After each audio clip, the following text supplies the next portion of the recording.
আরে তো শুভঙ্কর, আমি ওকে ঠিক চিনতে পেরেছি, কিন্তু ও আমাকে চিনতে পারেনি।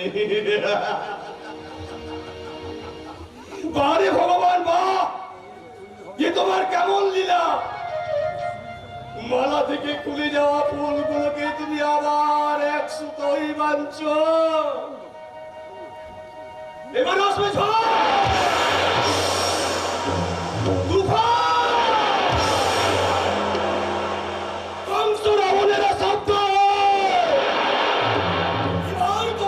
সময় শেষ।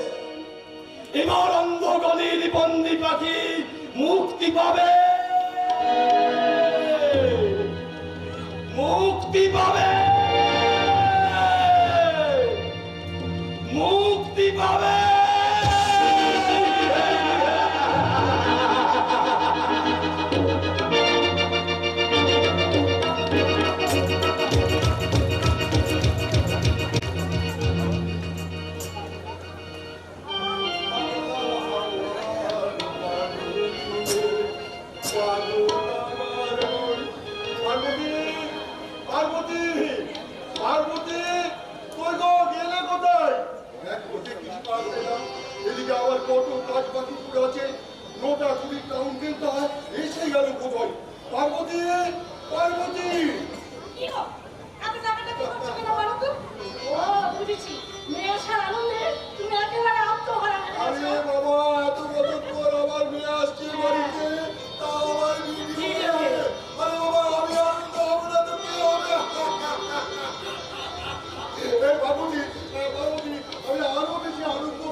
তোমাকে না কতবার বলেছি ওসব কথা তুমি মুখে আনবে না।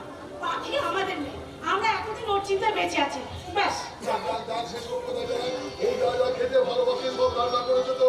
হ্যাঁ গো হ্যাঁ, সরু চালের ভাত, মিউরির ডাল, আলু পোস্ত, তার সাথে আবার কাঁচা লঙ্কা। পাখি এসে দেখবে খুব খুশি হবে। আচ্ছা পার্বতী, পাখিকে নিয়ে ছোটবেলায় তুমি যে গানটা গাইতে, সেটা তোমার মনে আছে?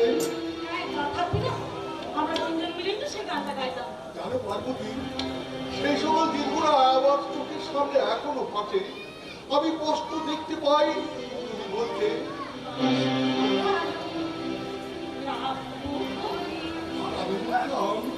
এই জীবন হাসি গানে আজকে বুঝি নেমে এলো স্বর্গই ও ভালো এই জীবন হাসি গানে তাই মনে হয় আজকে বুঝি নেমে এলো স্বর্গই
আরো 1 ঘন্টা পর ট্রেনের সিগন্যাল হলো।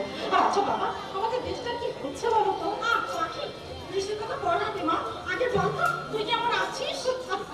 আমি এই পশ্চিমবঙ্গ গঙ্গার আলপাশটা দিয়েছি আমি ঠিক দেখে যাচ্ছি না মুখে মুখে না আর বুকে ছিল তো আমার ভয় তুই মাঝে মাঝে কিসব কথা বলিস আমি কিছু বুঝতে পারি না বাগো এখন থেকে তোমাকে কিচ্ছু বুঝতে হবে না এই তোমার পাখি চলে এসেছে এখন থেকে যা বোঝার সব আমি বুঝবো আচ্ছা বাবা আমাদের গ্রামের কি খবর বলো তো ভালো না মা, ভালো না। তুই যা দেখে গেছিস তার চেয়ে খারাপ বলে ভালো কিছু হয়নি। তবে ওই নতুন করে সুমন করে এসে ওই রজতটাকে সাহায্য করার ব্যবস্থা করছে। কিন্তু কিন্তু কিন্তু পেরে উঠছি না। তবে এবার যখন আপনি চলে এসেছেন নিশ্চয়ই পারবো। ও তার মানে আপনি নিশিগঞ্জের নতুন দারোগা মিস্টার শুভঙ্কর সান্যাল আপনি হ্যাঁ। নমস্কার নমস্কার কাকিমা কেমন আছে? পাখিকে দেখি এখন আমার খুব ভালো লাগছে সে তো লাগবেই, নিজের সন্তান বলে কথা। কি তাই তো গান টাকা। ঠিক তাই, ঠিক তাই, ঠিক তাই। আমি গ্রামবাসীর পক্ষ থেকে আপনাকে অভিনন্দন জানাচ্ছি ম্যাডাম।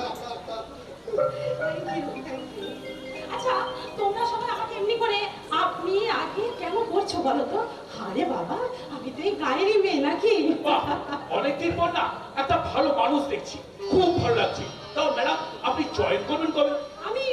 আমি আজই জয়েন করবো আপনি কেন হয় পাখি এতটা রাস্তা তুই ধাকর করে এলি শরীরটা তো খারাপ করবে নাকি আমি বলি কি দু চারটা দিন বিশ্রাম নিয়ে তারপর না না আমার বিশ্রাম নিয়ে চলবে না আমার দায়িত্বে কোনো অবহেলা নেই, আমার কর্তব্যে নেই কোনো ছুটি আমার কোনো বিশ্রাম নেই আমার যে এখন অনেক কাজ মা ওরা জগতার পাশা খেলায় জিতে গিয়ে অসভ্যতার দুঃশাসন লজ্জার শরীর থেকে শাড়ি টেনে খুলে নিয়ে লজ্জাকে করে তুলেছে আরো লজ্জা জানো মা কলিকালের কৃষ্ণ শাড়ি দেওয়ার বদলে মধুচক্রের আসর বসিয়ে ফুর্তি করছে আমাকে সেই মধুচক্রের আসর ভেঙে সেখান থেকে লজ্জাকে উদ্ধার করতে হবে তারপর বিবেক মনুষ্যত্বকে সঙ্গে নিয়ে এই ঋষিগঞ্জের মানুষগুলোকে যে জাগাতে হবে পাগো আমার কি এখন বিশ্রাম নিলে চলে আচ্ছা শুভঙ্কর বাবু ম্যাডাম। আমি এক কাজ করবো আপনি আজই সমস্ত ফাইলপত্র নিয়ে আমার বিডিও অফিসে চলে আসুন কেমন আর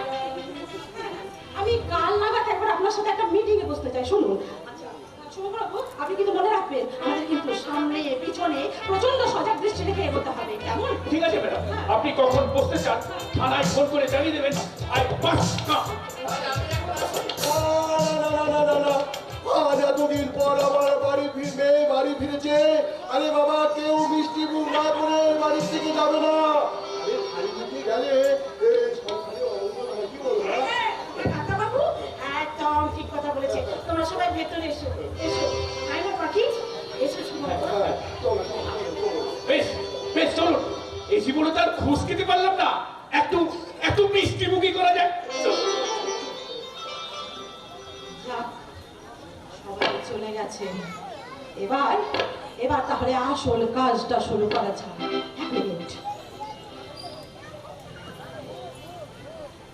কেউ নেই মনে হচ্ছে এদিকে কেউ আসেনি তার আগে আমাকে কাজটা শুরু করতে হবে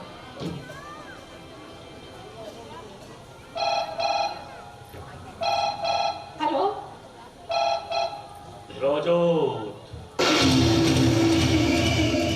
রজত নাম আমার। আমি নিশিগঞ্জের নতুন ভিডিও মিস পাখি চ্যাটার্জি বলছি হ্যাঁ নমস্কার ম্যাডাম, নমস্কার। হ্যাঁ ম্যাডাম বলুন। আর নমস্কার এদিকে যে নিশিগঞ্জের অবস্থা 12টা বাজিয়ে ছেড়ে দিয়েছেন মশাই ফাইল খুললে যে আপনার হাতে হাত করা পড়বে রজত বাবু তাহলে ফাইলটা খুলছেন কেন ম্যাডাম? ফাইল বন্ধ করতে গেলে যে আপনাকে লকার খুলতে হবে রজত বাবু তা কত পড়াবো ম্যাডাম? 5 লাখ 5 লাখ? আপনার কি মাথা খারাপ হয়ে গেছে? গ্রামে 5 মিনিট না আসতে আসতেই 5 লক্ষ টাকা। কেন সরকার তো প্রতি বছর ব্লক ডেভেলপমেন্টের জন্য যে 30 লাখ টাকা পাঠায় তার পুরোটা আপনার অ্যাকাউন্টে ঢুকে যায় কাজের কাজ তো কিছু হয় না এখন আমি যদি আচ্ছা ঠিক আছে ম্যাডাম, টাকাটা কত পড়াবো ম্যাডাম? ওয়েলডার পথে এসে কথা বলবো পথে এসে কথা বলবো আর শুনুন কালকে টাকাটা নিয়ে আপনি আমার ভিডিও অফিসে চলে আসুন শুনুন আপনি কিন্তু টাকাটা নিয়ে একা আসবেন কাজের সঙ্গে আসবেন না আপনার সাথে আমার অনেক গোপন কথা আছে ওকে ম্যাডাম, ওকে। নমস্কার ম্যাডাম। নমস্কার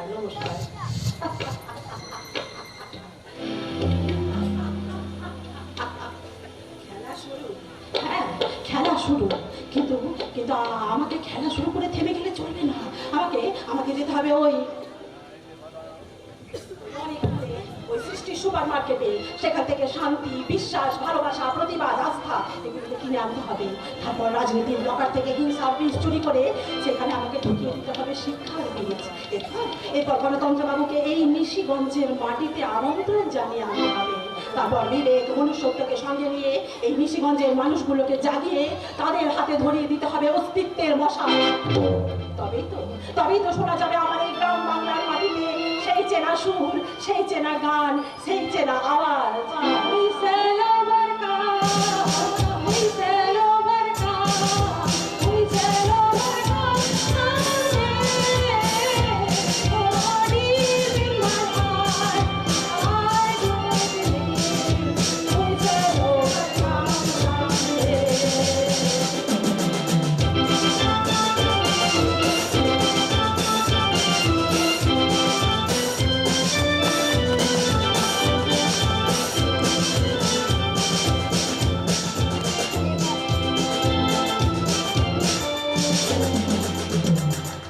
পারছি না, আমি কিছুতেই বুঝতে পারছি না অর্জুনদা কেন এরকম পাগলামি করছে। মানছি অর্জুনদা খুব ভালো লোক, অন্যায়ের সাথে আপোষ না করে একজন সাংবাদিক। তবু বলে কেন সহসাই থেমে গেলে? বলো কি বলিতে গেলে? তবুর পরেও অনেক অজানা পথ। হংসদি খুঁজে কি তুমি পেলে? অর্জুনদা, দাদা এত চিন্তা করছো কেন? আমি তোমার কাছে এমন কিছু চাইবো না যা তোমার পক্ষে দেওয়া সম্ভব নয়। কি এমন দরকার পড়লো এখানে পর্যন্ত ছুটে আসতে হলো? আচ্ছা নক্ষত্র, আমি যত জানি তোমাদের এই জেলে মুন্নি নামে একজন মহিলা আসামি আছে। হ্যাঁ, ওই 786 নাম্বার। বছর 6 আগে একটা মার্ডার কেসও এখানে এসেছিল। হ্যাঁ, ওই জেলার কালী পুজোর ফাংশনের সময় আমি একবার মুন্নিকে দেখেছিলাম। আচ্ছা নক্ষত্র, তোমার কি মনে হয় মুন্নি সত্যি সত্যি খুনটা করেছিল? আরে মুন্নি তো নিজের মুখে স্বীকার করেছে যে খুনটা করেছে, কিন্তু কেন করেছে সেটাও বলেন।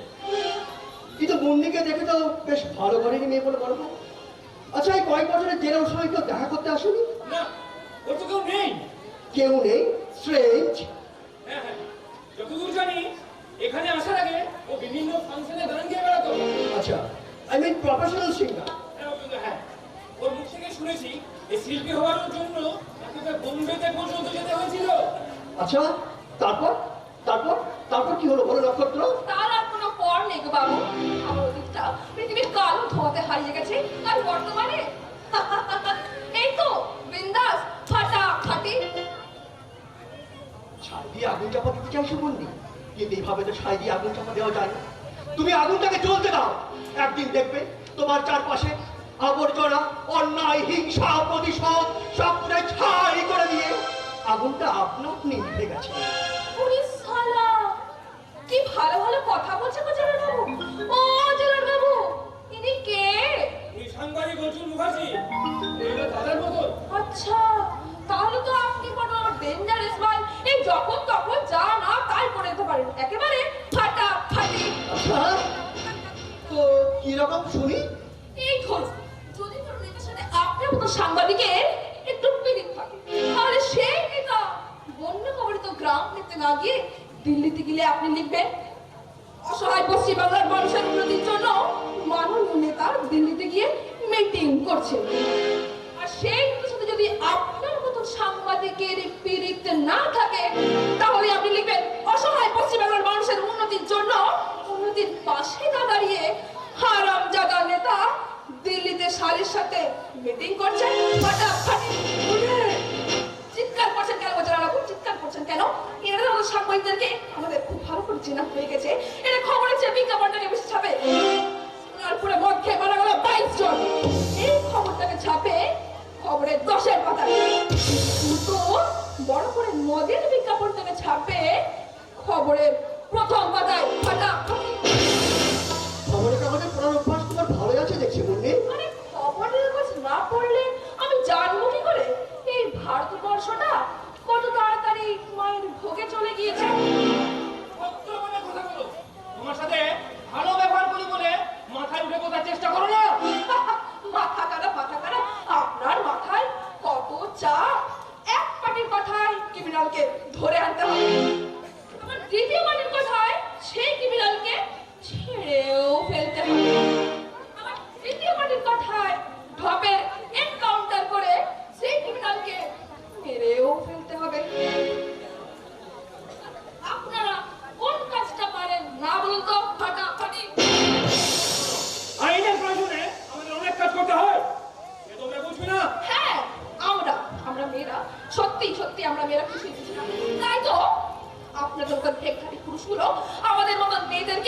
রাতে অন্ধকারে ধর্ষণ করে জীবন যায় আমারে। সত্যি আমরা কিছুই বুঝি না, ফাটাফাটি। আর তাই তো সেই নারীদেরকে এই পৃথিবীর বিভিন্ন প্রান্তে আমাদেরকে পণের দাবিতে পুড়িয়ে মারে। জীবন চাই আমাদের, আমরা কিছুই বুঝি না। কিন্তু সত্যি একটা জিনিস আমি কিছুতেই বুঝতে পারছি না, এই যে নারীদেরকে তোমরা একটা অত্যাচার করো, সেই নারীর গর্ভে তোমাদের মতো কলঙ্কিত পুরুষের জন্ম হয় কি করে? তোমাদের লজ্জা করে না? ফাটাফাটি। তোমার দেখছি সমাজের একটা চাপা ক্ষোভ হয়েছে, কিন্তু মন্ডি মানুষের এই 5টা আঙুলের মতো সব সমান নয়। ভেবে দেখো, রামকৃষ্ণ, বিবেকানন্দ বা ডাক্তার বিধানচন্দ্র রায় এরাও কিন্তু পুরুষ মানুষ ছিলেন। ছিলেন ছিলেন ছিলেন, কিন্তু তারা পালিয়েছে, ভাগ্যিস পালিয়েছে। এখানে থাকলে হয়তো রামকৃষ্ণকে ওই মা কালীর চিহ্নে ফুটে দাঁড়াতে হতো, স্বামী বিবেকানন্দকে মেগা সিরিয়ালে অভিনয় করতে হতো, আর বিধানচন্দ্র রায়কে যৌন রোগের চিকিৎসা করতে হতো, ক্লিনিক খুলতে হতো মোটা টাকা কামানোর জন্য। কারণ এই দুনিয়ায় টাকা ছাড়া যে সবকিছুই ফাটা ফাটা ফাটা। কথাই পারবেন না। বন্ধু, বন্ধু তুমি ভেতরে যাও। তাই যাই, আপনাদের সাথে কথা বলে আমার কোনো লাভ হবে না। লাভ আছে মন্ডি, আমি তোমার সব অতীতের ইতিহাস শুনতে চাই মন্ডি। শুনবেন? আপনি আপনি আমার অতীত ইতিহাস শুনবেন? তাহলে শুনুন। আমারও স্বপ্নময় আকাশে একটা স্বপ্নের চাঁদ উঠেছিল। আমারও ইচ্ছে ছিল সেই চাঁদের আলো সারা গায়ে মেখে এই পৃথিবীটাকে অবাক করে দিতে, কিন্তু একটা কালো মেঘ এসে আমার চাঁদটাকে বারবার ধাক্কা দিতে চায়। আমি আর এই ক্ষমতা প্রয়োগ করে এই ভালোবাসা, এই বিধ্বংসী হাত দিয়ে ওই মেঘটাকে টেনে হিঁচড়ে সরিয়ে দিলাম। দেখলাম চাঁদ টাকা গুনছে। আমি দৌড়ে গেলাম চাঁদের কাছে, গিয়ে বললাম, চাঁদ, তুমি টাকা দিয়ে নিজের সত্তাকে বিক্রি করো না। কিন্তু চাঁদ আমার বুকে লাথি মেরে ফেলে দিল আমাকে এই নরকে। জ্যোৎস্না আমার কানে গিয়ে উঠলো, সব লাল পাথরে চুরি হতে পারে।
মুন্নি আজ পাথর হয়ে গিয়েছে। ওর সেই সাগরের মতো কোমল হৃদয়টা আজ যেন বরুণে পরিণত হয়েছে। ঠিকই বলেছেন অর্জুনদা। মুন্নির কেসেসটা আমাকে একটু জানতে হবে, কেন অর্জুনদা? আমার কাছে রাখবে। আচ্ছা নক্ষত্র, মনের সাজা শেষ হতে তার অনেকদিন বাকি আছে, তাই না? তারপরে এখনো 6 বছর বাকি আছে। 6 বছর, কিন্তু অতদিন তো আমার পক্ষে অপেক্ষা করা সম্ভব নয়। নক্ষত্র, আমার কাছে হেল্প করতে হবে। কি বলুন? বলুন অর্জুনদা। এক মাসের জন্য মনিকে ছেড়ে দিতে হবে। What? এ আপনি কি বলছেন? হ্যাঁ ঠিকই বলছো, ঠিকই বলছো। তোকে আমি একটা বৃদ্ধ লক্ষ্য করেছি। আমি তোমাকে কথা দিচ্ছি নক্ষত্র, 1 মাস পরে মন্দিরকে আমি তোমার সাথে আবার তুলে দেবো। কিন্তু আমাদের তো এরকম কোনো নিয়ম